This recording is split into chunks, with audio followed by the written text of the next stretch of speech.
How many people have heard of Ancestry.com? Terrific. So I don't need to tell you this, but Ancestry.com is a $1.4 billion publicly traded company that's also the largest for-profit genealogy company in the world. Deb is also not only is Deb the CEO of Ancestry, Deb is also the author of Take Back Your Power, 10 New Rules for Women at Work. Deb also serves on the board of directors of Intuit and has been named one of Business Insider's most powerful female engineers and one of Payment Source's most influential women in payments. Deb grew up in South Carolina in an Asian American family and then got a bachelor's in civil and environmental engineering from Duke, and then an MBA from here on the farm at Stanford. Deb started her professional career as a consultant at BCG. She then spent 7 years at PayPal and eBay in various product management and strategy roles, and then spent 12 years at Facebook, including being the vice president of Facebook's platform and marketplaces and Facebook's application commerce division. Then 2 years ago, Deb became the CEO of Ancestry.com. Deb is also actively involved in promoting diversity in tech. She founded Women in Product, a nonprofit with over 30,000 members with the goal of connecting and supporting women in the product management field. She's a member of the Committee of 100, which is a group of prominent Chinese Americans, and was named an A100 by Gold House, which is an honor recognizing impactful Asian Americans. She lives in California with her husband and 3 children and enjoys chronicling their family adventures in her mommy school comic strip. So please welcome Deb Liu to ETL.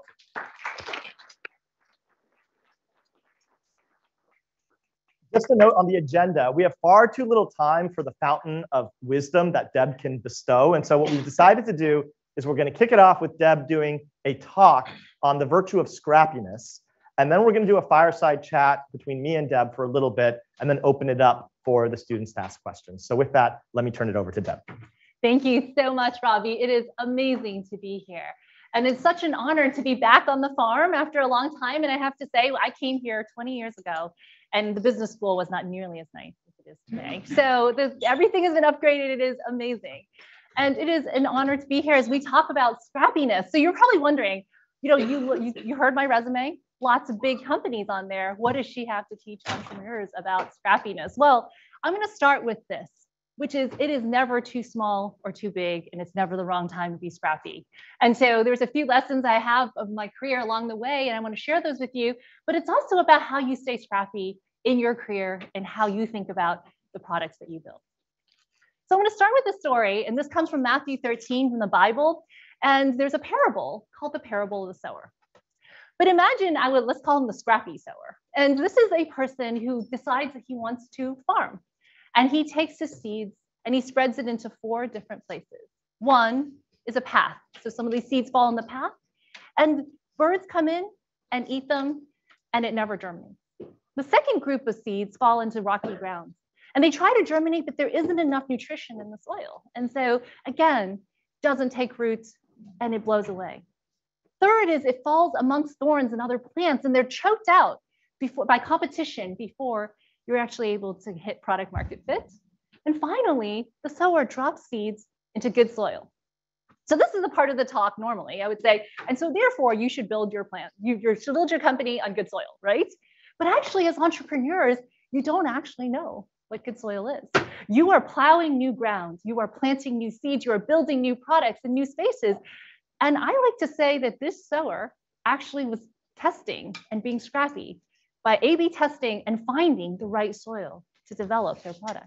And it's the same thing for you. Rather than saying, well, I'm just going to build it where there's high TAM and my product's going to have product market fit, actually really thinking through, are you testing? Are you learning?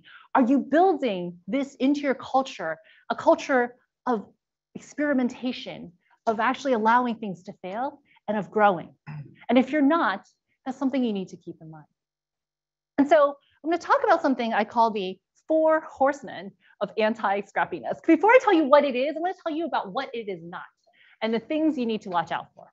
Okay? So the first one is process. And I know, I hear you guys are entrepreneurs. Process is a 4-letter word, but there is such a thing as good process. After all, you need to have expense reports. You need to have employee handbooks. You need to have contracts. There are things where process is important to the functioning of what you do. And so process doesn't have to be a bad thing, but you need to think about what is actually facilitating progress and impeding progress. And I'll give you an example. So I joined out of Stanford. I actually didn't know what I wanted to do. The economy was terrible after the dot-com bust.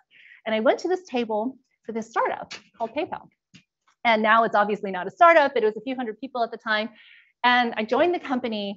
And the biggest thing was, we were trying to figure out how do we build. And I remember writing my first spec. It was probably 5 pages in total, this feature that we wanted to build. And then we were bought by eBay. And I worked on the eBay PayPal integration for some time. And then they said, we really need to mature our processes. And so we need a spec template that everyone can use. So I was one of the PMs that participated in building the spec template. The template itself, before you have filled in a single word, was 35 pages long. And there were 24 teams that and by the way, the company was still not that big at the time. And so, you had to fill in, you had to actually check with all these teams, have them read your template and approve it.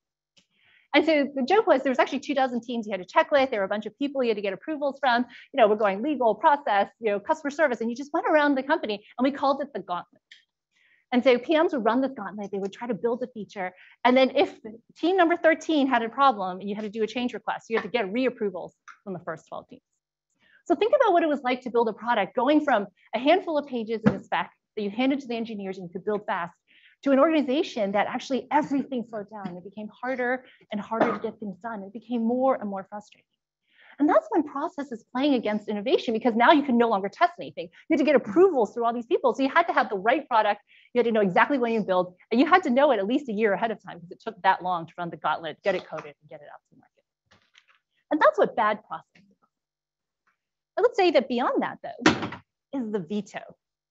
There are organizations where everybody gets a chance to say no and nobody gets a chance to say yes.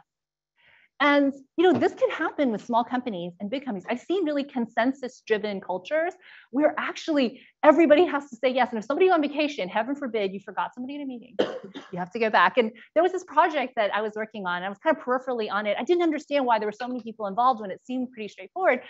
And one of the executives said, well, we didn't actually disagree and commit. We all agreed never to commit. So think about that, right? That everybody in the organization working on this was pocket vetoing this project to slow it down because nobody agreed and no one could say yes. And that's something which is very dangerous. Having a clear process, which I said in the first, actually to a yes, what does it mean to get approval? Who do you have to get the yes from? A lot of organizations don't have a clear way of thinking about that. And so it's really important that you think about who gets to say no, who gets to say yes, and who has to get out of the way. The third is institutional memory. Just like we have memories of the last battle we fought, the times we failed, institutions also have memories. And that's a very powerful thing, but also a very dangerous thing.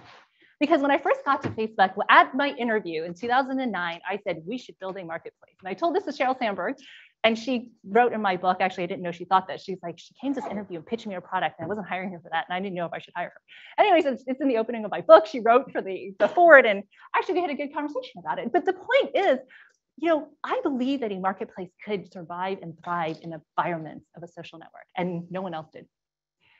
And it was interesting because they said, well, we had done Beacon, which was passively sharing what you buy on Facebook. That did not work out. They had done a deal with a small company called Oodle to do a marketplace, and it hadn't worked. So they were like, nobody wants to buy anything on Facebook. Actually, I was told that many, many years. So for 5 years, I just was told this. And that institutional memory reminded that there was no commerce could be done here. And yet that was the wrong answer. The answer was maybe it was the wrong product or the wrong time or the wrong place or the wrong team. But I think sometimes institutional memories actually give you the wrong answer. And finally, it's about companies and teams that don't know how to fail. Because we're here in Silicon Valley, and what makes Silicon Valley incredible and amazing and a great place to be is that we have no fear of failure here. Think about all the VC funds, right? What percentage of the VC's investments had to take off for them to be successful? But think about also how many failures there are. What's great about Silicon Valley, what's great about what we do in entrepreneurship is there is not a penalty for failure. You can raise again, you can try again, you can go to companies, you can, that's the opportunity. And yet we take those lessons that we do as an industry, and then we go, well, the team failed at this, maybe they're just the wrong people. Or we're not hitting the numbers. Maybe this is not what we should be doing.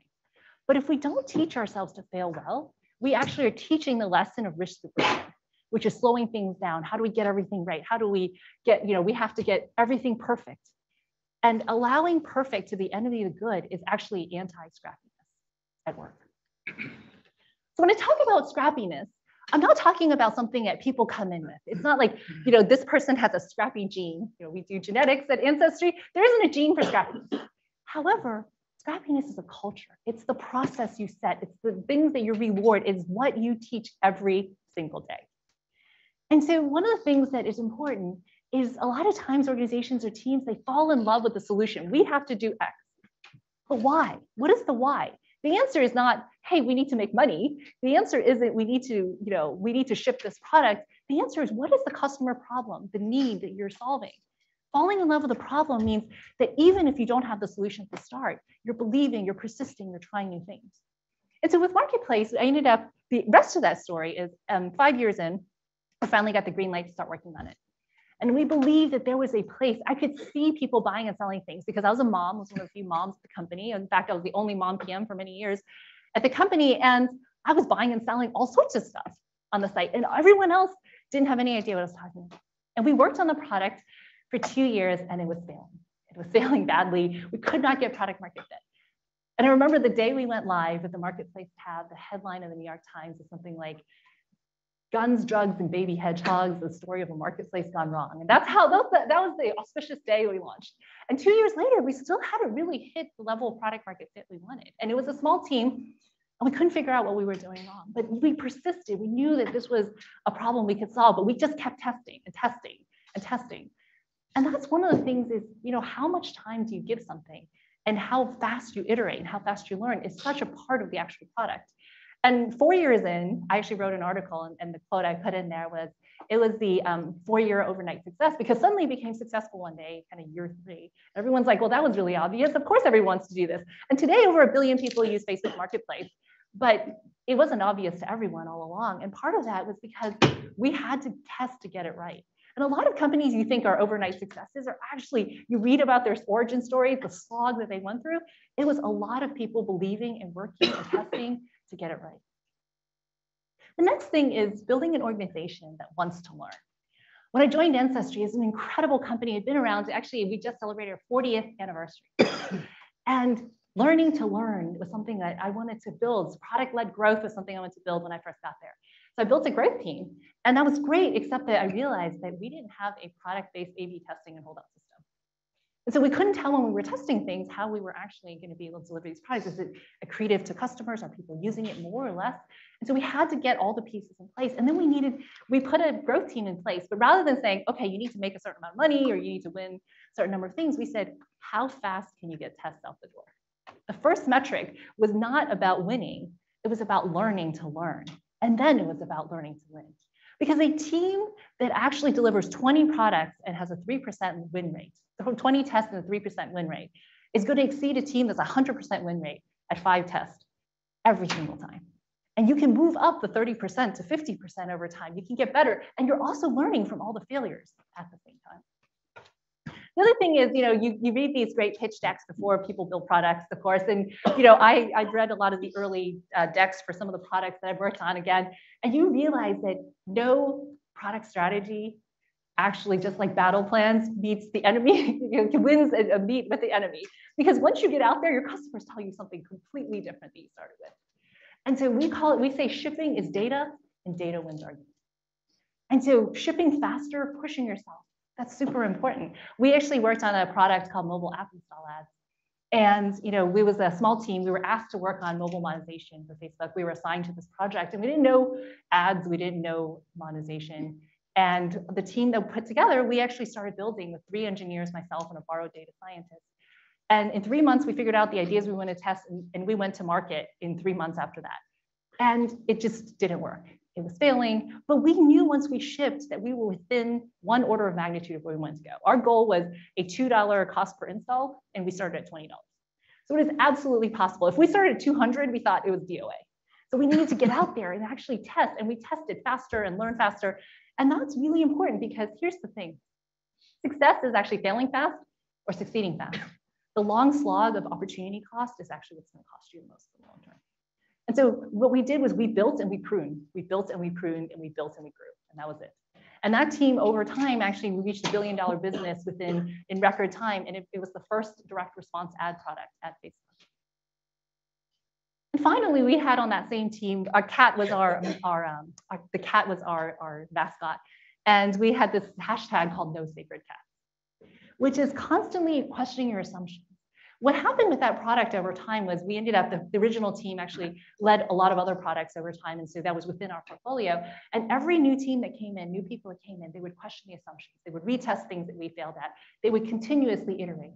And one thing I did when I got to Ancestry was to do the same thing. I asked the team to put together a fresh look list, which is what did we fail at? What decisions did we make that were institutional memories? What are the things that were verboten? And what are the things that we wanted to change? And so with that, we actually keep a list and we say no, yes, or not now. And if it's no, we put it on ice. If we say yes, we put it back on the roadmap. And then the not now, we actually have a revisit date. Because here's the thing, so many things, it's because, once bitten, twice burned, you just don't go back and revisit. But sometimes it's not the right time or the right team or the right environment, or maybe it's just something else has changed and you need to kind of figure that out. And so constantly forcing yourself to take another look and another look is really critical. And so as you plant your seeds in your good soil, a reminder of this is scrappiness is about testing and learning. It's not just about moving fast and breaking things. It's really about a culture where you forgive failure, you learn from mistakes. You're actually building a system, a learning machine. And that learning machine gets you closer and closer to what you want to achieve every single day. That you're building a culture where it's okay to fail and it's okay to succeed, and we celebrate everything that we gather as an organization. And one of the things that I hope that you'll take with you from this talk is that, not everything has to be an overnight, not everything has to be a win at the start, but it's the ability to iterate and to learn and to grow. That is the difference between success and failure in the long term. Thank you. That's fantastic. So thank you, Deb. I want to start off just by actually really double clicking on this idea of iterating to learn, because that canyon of trying to find product market fit is such an existential gauntlet for most founders that it's so hard to know if you're actually fumbling towards victory or fumbling towards failure and if you should keep going, especially when you're in the middle of, if you're 18 months in and you said it took you 2 to 3 years to get to product market fit and you have this decision about whether or not to quit.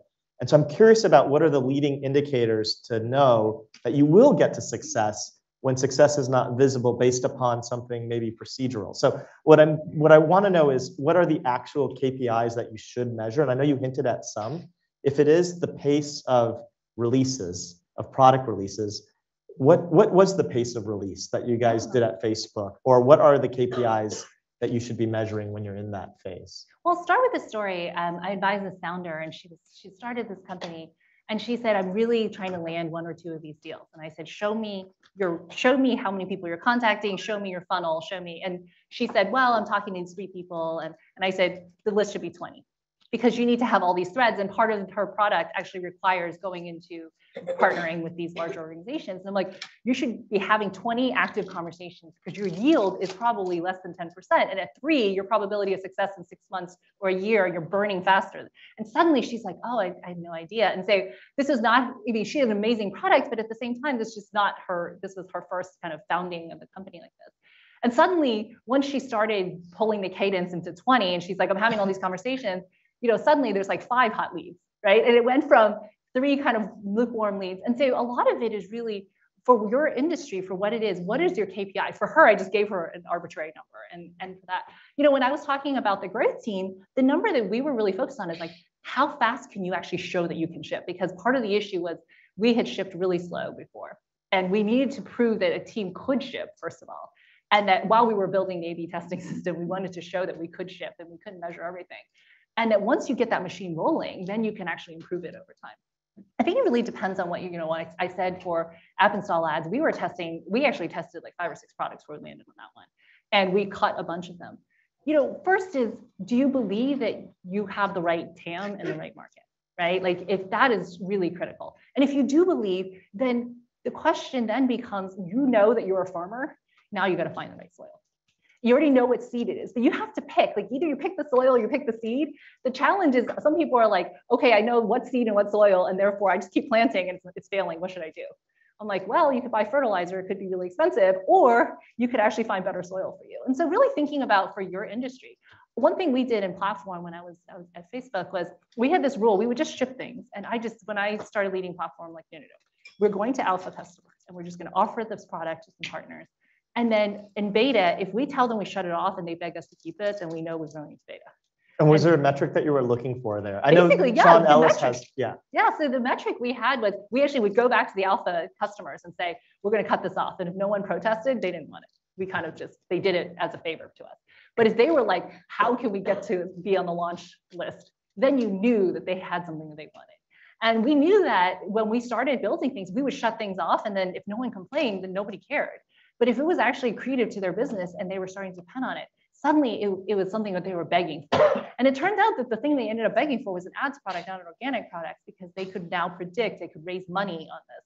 It was just a very different way of looking at the world. And so really kind of figuring out what that key metric is for you. And the metric isn't profit. The metric is what are early indicators. For Marketplace, actually, the first thing we looked for was not transactions, which is our ultimate metric previously. It was actually weekly active users. Could we get people even interested enough to actually come back? And what is our weekly active retention? It had nothing to do with transactions. This is, can we get even people to come to this place? And then we got to, are people like actually clicking on it? Then we looked at, are people messaging each other? Then we looked at measuring transactions. But it was a long journey to get to the actual ultimate transaction. Okay, and so almost as a precursor to predicting willingness to engage or pay, you were looking at a certain level of usage, and then you're taking it away once you had that certain level of usage to look for conviction that they were going to actually champion. But I love this idea of these meta things that you're looking at, like the pace of release versus the actual thing that you're releasing, and just getting that as a predictor of ultimate success. Well, I think especially in a subscription business, some of those downstream metrics take months to mature, right? And so you don't know if you're going in the right direction. So we look for upstream, what are the precursor metrics? And the first was, can we release? Second was, what is our win rate for those releases? But also, like, what are the interim metrics along the way, like hints accepted or users like bill through rates? So we actually would look, but ultimately a subscription product, people subscribe on monthly or 6 months. And so it might actually take you 6 months to mature any cohort. And so you have to be really careful understanding that. And was there a philosophical view? You said you did 5 or 6 at once. Do you have a bias about whether or not you should do multiple experiments in parallel, or just do one each at a time serially and get to a kill or victory and then move on to the next one? Always do, you know, depending on the size of your team, one of the things, even in a small team, when we were testing the app install ads, we were testing 5 or 6 things at once, because we wanted to see what is, you know, again, the sower sowed all of it at once, and then you see, like, where do you want to double down? It is really hard, you know, some teams aren't great at doing that, but it is important because you might actually find good soil in a place that you didn't expect. And you might find failure in the place that you would have spent 100% of your resources. And the problem with serializing it is you could end up in a place where if it doesn't work, you've wasted a bunch of time. And, you know, the most precious resource as an entrepreneur and as a startup is time, because it's opportunity cost. Every day you're burning, it's not just burning dollars, but you're burning your engineering resources, you're burning your customers' time, you're burning your marketing time. All of that is actually your most precious resource. So you're doing 5 or 6 parallel experiments, and they're in very disparate areas, I assume, not 5 or 6 around a locus of, it's sort of disparate, and then you get. Some teams actually do themes, like where they group into, like, we do themes. We have like a group that does like various areas. And so each of those themes actually grab like a group of things. And now I think we're doing something like 30 or 40 experiments, and they do it around themes now. Okay, terrific. I would be remiss if I also didn't ask you about your book, because I think your book is going to resonate either with people in the audience, or it's going to be lessons that they're going to really value maybe 5 years to 10 years from now. So I want to talk about Taking Back Your Power, 10 New Rules for Women at Work. And what I find so fascinating about it is actually how you've been able to proactively change your own behavior. And so can I invite you to share about that, about, you know, what norms did you develop in your upbringing? And can you share that? And can you share the moment when you realized that those norms actually might be doing more harm than good, and how you navigated through that transition? Yeah, I grew up in a small town in the South, and this town was kind of about half an hour outside of Charleston. And looking as I do, we are one of the very few Asian families, and South Carolina at the time was less than 1% Asian. And so everywhere we went, people were like, "Go back to where you came from." I'm like, New York, because I was born in New York, by the way. And I moved down when I was 6. And people were like, "No, where are you really from?" And I'm like, "No, I was born in New York." And so it was just really baffling for me because I didn't feel different inside, but everyone looked at me and I was the odd person out. And it was this weird forever foreigner thing where people just thought I was weird no matter where I went, because people just didn't have an opportunity to meet people like me.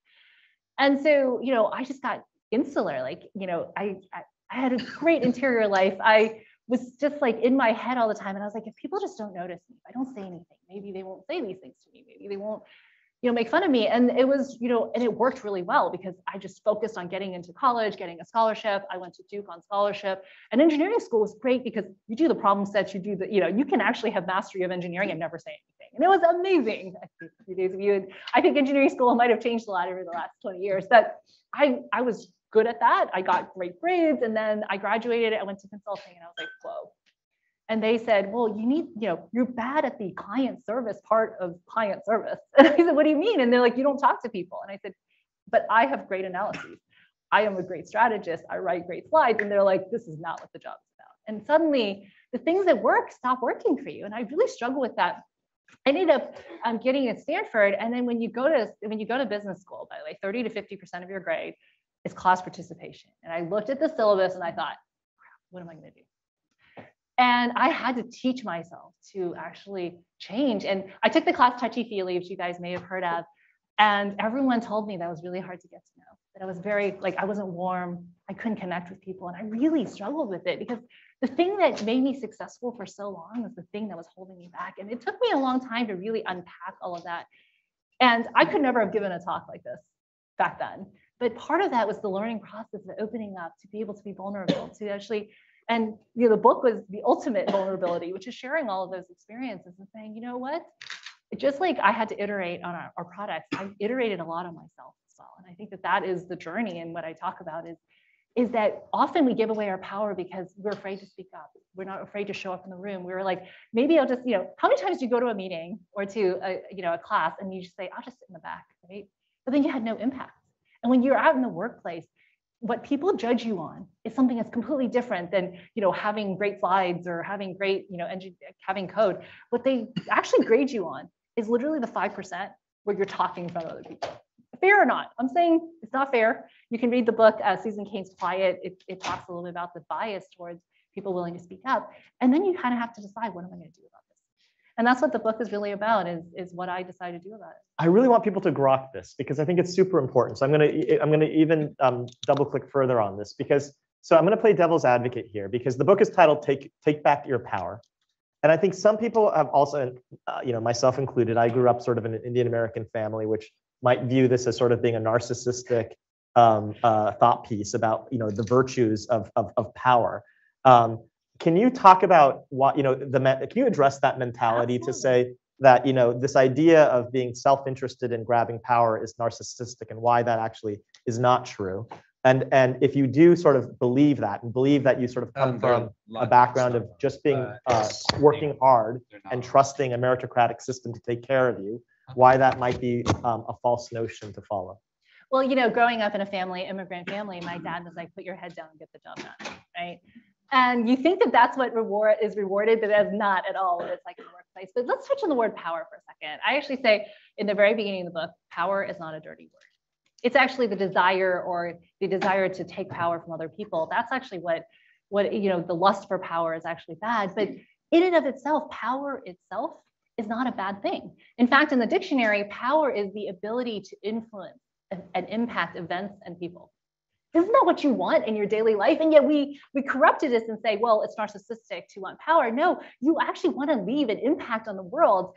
And the last chapter is really about what legacy you're leaving. And if you walk into a room and nothing happened and it was no different when you were there, why are you even there? Like what impact did you leave on the world? If you join a company, you build a start, but you didn't accomplish anything.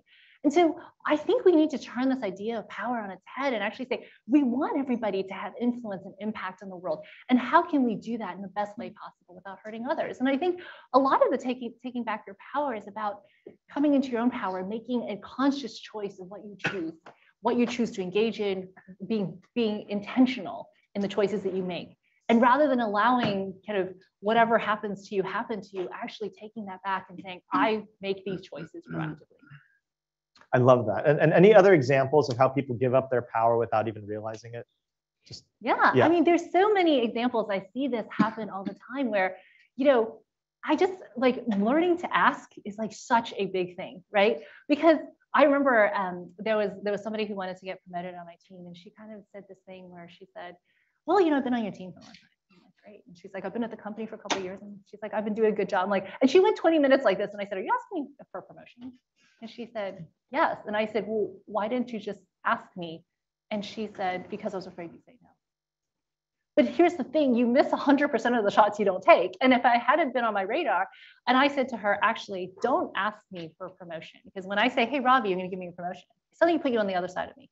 I'm going to say, hey, Ravi, what is the distance between me and the next level? Here's what my aspirations are. How can we partner so I can get there? Suddenly you're on the same side of the table with me, right? You are my ally. And I'm asking you for advice and help, not for a decision. And so again, all I did was I subtly changed it so that now my manager is my ally. And in your internships and in the jobs that you have in the businesses you build, so often we're putting people on the other side. I think somebody said once, it was like, if you want money, ask for advice. And if you want advice, ask for money. It's absolutely true. Like making someone your ally, asking them for advice and actually building a relationship can get you there where they actually are financially and emotionally vested in you.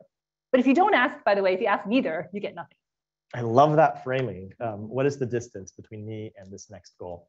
I want to open it up for questions. So this is like classic entrepreneurship, no risk, no reward, gang. So don't give up your power. You have power even by being in one of these seats. So if there are any questions, raise your hands. We'll have two CAs that'll come around. And we've got a question here and a question there. So we will go and just keep your hands raised so that way people can come. There's one right here. Okay. Okay. We'll go here first. And introduce you. Oh, actually, you can't say your name because we're on YouTube. But if you can't say your year and your major, just to give some context. So always happy to see other MBA graduates. I am an MBA 1 now. So you have had several roles, different kind of experiences, and I want to know what are the skills that you think were the most important throughout that your professional experience, and now that kind of intelligence and knowledge is becoming much more a commodity, what do you think are the skills that are gonna give you the next years of your professional career? Yeah, I'll answer that question by saying this, which is, I think our schools do a disservice to us, which is you're taught this idea of mastery, right? All of you took you took the SAT or the ACT. There is a perfect score, right? There's a class rank, there's a GPA. A lot of you got in because you have great scores and GREs and things like that. And suddenly you're like, okay, I know what mastery looks like. When you get into the workplace, it's like a playing field like no other, because somebody is always better than you at something. And the skills that we're taught, which is this the person with the most knowledge is the person who's the best, is not at all how it works. It's actually the person who learns the fastest, who adapts the most, the person who is, you're never going to be smarter than, because people are at different points in their lives, people are experts in different things. And to really being most adaptable, most introspective, and most able to actually force yourself to learn and grow. The people who take feedback the most, those are the people who actually have careers that are outsized over the experts. When we actually do hiring, there were many times we had the opportunity to hire an expert, the person who did exactly the thing on their resume that you absolutely needed to fill this specific role. And you're like, that person's great. And their runway is probably 2 to 3 years. And then you hire someone who's up and coming because they came from a different industry, or maybe they're trying new things, but they have a learning mindset and they're introspective and they say, I'm eager to learn. Those candidates tend to outperform in the long term because they're adapting and changing and they're growing. They're thinking about things not the way it was always done, but the way it could be. And so that's the one skill I wish we could teach, as opposed to this idea of I'm going to be the expert, because in the workplace, expertise is valuable, but adaptability is way more valuable. I agree completely. Terrific. We'll go to the next question here and then there. Awesome. Yes. First of all, Deb, thank you so much for sharing the learning insights. So I feel like as product and company gets larger, when they reach massive user base, a lot of the existing teams or new hire end up to focus on the incremental change. And also you mentioned you also spent 5 years to convince maybe Mark Zuckerberg or Sheryl Sandberg to launch the marketplace. I'm wondering, as an IC, given the current environment, how can we encourage the team company to continue to drive like a big innovation and drive growth? And I also want to know, how do you, the 5 years, how do you actually prepare to convince them? Well, first, I didn't sit around for 5 years. I actually worked on the games team. I worked on payments. I worked on the ad network. I led platform. And so I did a lot of other jobs in the meantime. And a lot of those jobs were optimization jobs. And by the way, that is the important engine. I think we talk a lot about innovation, and I've had a lot of innovation jobs, but actually a lot of what makes companies great are the 5% improvements every single quarter or every single half. And so that's something to keep in mind. But the outsized gains, that what I really enjoyed is during that time, while I was doing a lot of those things, like I was running an ads billing system, you know, at different points, was also seeding some of the disruptive innovation at the same time. And so for me, that's where you get the outsized gains. A lot of organizations, though, will punish somebody who fails, right? So they, you know, the safest job is doing the 5% job, because you're always going to need that. Every company needs to show growth, and that's a safe job. I actually found that my adventure was greatest because I could go from 0 to 1, sometimes taking years and sometimes not. And I think that, you know, I built a lot of new products, and that's what energizes me. And so you kind of have to decide where you want to play. It is absolutely fine to say, I'm going to have impact 5% of the time, but it's also really incredible to have a journey. The challenge, and I used to teach a new hire class, the product managers, and I said, look, many of you will take these jobs where you're improving your product, and it is critical. A lot of you will want to try the 0 to 1. But here's the challenge: 70–80% of those products will fail. And you kind of have to decide, are you ready to take that risk? But if you win big. And so you have to believe in your idea so much that you're willing to take that risk. And this is why entrepreneurship is amazing, is because you don't need everyone to win. You just need enough people to win. And organizations are a collection of people, but you yourself might actually not get ahead, because if you're in the 70–80% that doesn't work, you have to go find another job within the company or outside. Thank you for the question. We'll do the next question here, and raise your hand if you have a question, and we'll arm you with a mic. We can do a mic here or there. Okay. Oh, right there. Hi, thanks so much for your talk. One question I have is, in your book, you write about the difference between mentors and sponsors, and how part of securing someone as your sponsor is being like not only showing promise, but actually living that out and achieving. So one question that I had was, if you're currently struggling or maybe like transitioning from one field to another field, how do you still maintain like the confidence of the people who are mentoring you? Yeah, you know, I talk about mentors versus sponsors, and the difference, for those of you who don't know, mentors give you advice and sponsors open doors, but they put their reputation on the line to actually, you know, give you a stretch assignment, to suggest you for an opportunity that you would never have had. Mentors are super important. I don't want to take away from that, but sponsors are the people who actually help you do the step functions in your career. And I talk a little bit about some of those sponsors in my book that have really had changed the trajectory of where I am, and I would not be where I am today without that group. I think one of the things is, as you evolve, though, how do you take the skills and your mentors from one area to another? I think that's your question, right? I think first, just being upfront. I am trying to change from X to Y. How can, you know, do you have advice? What are 3 things you think I could do to make this an easier transition? Are there people, like, one of the things when I say learn to ask, like asking well, formulating a question well will get you the answer 80% of the time. And so, you know, by saying that, you're now giving them information about you. I'm trying to transition from X to Y. This might not be your expertise. You're giving them the opportunity to give you advice, which you can follow up on. And then you're giving them opportunity to maybe introduce you to other mentors who are closer in that field. You know, opening that door. Look, you're not going to get yes 100% of the time, but if you're not hearing no enough, you probably aren't asking enough. We're going to go back there, and who has the next question? We'll arm you. Oh, we've got right here's the one, and then there's one over there. Hello. Hi. I'm a human biology major, and I am a super senior. I'm returning after a time away, and I'm very interested in your experience as a mother. I have a 2-year-old at home, and I'm just interested in what advice you might have for a young mother entering an entrepreneurial world. What barriers do you encounter, and what sort of opportunities have you been able to open up and create for yourself?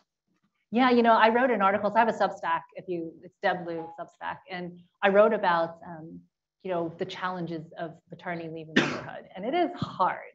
During the 6 years I had my kids, from the time I was pregnant with my son to when I finished, maternity leave with my daughter, my career not only stagnated, I went part-time, I took another job, I pretty much took a demotion, and it was hard. And it was a time when I needed to focus on my family, and it was the right thing to do. But not everyone gets out of that kind of dip in their career. And a lot of women end up not having the support or the ability or the sponsors to actually get out of that. And we just need to acknowledge it. I feel like it's kind of this elephant in the room. It's like, well, you just have children and then you just keep going. And if you actually look at all the statistics, and I think there was an article in The Economist where in 6 ODEC countries, mothers after maternity leave, fathers make the same amount of money and mothers make a huge dip in the amount of money. A lot of them leave the workforce or else they have to go part-time because they just don't have the support. And I think in the entrepreneurship journey, that makes it doubly hard because people are kind of asking, are you focused on this? Are you not? And they're not going to ask you the question outright today, but I've had people actually ask me. There was a VC who asked me, I was thinking about joining a startup at one point during my journey, and they're like, you're not planning on having kids anytime soon, right? Because this company is pretty young and they need somebody who's really devoted to the job. And the answer actually was, yeah, I was actually thinking about having kids. I didn't end up joining that startup. But think about that, right? I mean, it discouraged me from taking the entrepreneurship journey at that point, and it was okay. And I think it turned out okay. But I think we need to acknowledge the cost of that. And then to say, okay, there's compromises and sacrifices, as somebody said, and you have to decide what you're going to prioritize. And it's hard when the kids are young, and I think we need to acknowledge that. I do suggest, I tell everybody, that the most important career decision you ever make is who you choose to marry or partner with. So please do think about that, because I would not have reached this level of success without an incredible partner. And I think that without somebody supporting, it's so much harder on your own. And so either find your village or find a partner who's going to really support you. It's such an important topic. There is such a double standard, because I don't know if a VC would have asked a male founder that same question. And so if you are a female and I feel like that, giving birth is a time when many women get off that track of power. And so the guidance is still, is still pushed through. Well, I think this, in the book Lean In, it talks about you have to push in every season of your life. Don't take your foot off the gas pedal. But I actually say there's seasons in your life when it's okay to say, you know what, I don't want to do this, I want to do that. And that's okay, but you kind of have to decide. The thing I ask is that you do it intentionally. Don't do it because someone pushed you off of the road. Do it because you say, hey, I'm going to take this exit, I'm going to take the rest, and then I'm going to get back on at this moment. The answer isn't no, the answer might be not now. And I need to wait until my child is in school, or I need to wait until X. And it depends on I think we just need to be realistic. I would love for everybody to be able to do that. I had really difficult pregnancies, and one of my kids was really, really sick for a long time. And it turns out it was nothing. It was really hard to diagnose. And so I just couldn't do it. And I just knew that wasn't possible for me. So I just said, you know what, I'm okay kind of taking a step back. But then we need on-ramps back into growth. And, for me, I got a call when I was on maternity leave with my daughter. And my friend had joined Facebook and said, do you want to join this 900-person startup? And I was like, okay. But people at Facebook work all the time. It was very different than I was working part-time at the time at eBay. And so I had to really make a lifestyle change. And I had to sit down with my family and my husband and my sister and her husband. And we talked through exactly how we were going to redivide everything. And it was really important for us. Well, terrific. I know we could keep going, but we're out of time. So I just want to exercise my prerogative, and we'll close this session of ETL. So everybody, let's thank Deb for her time and sharing her wisdom.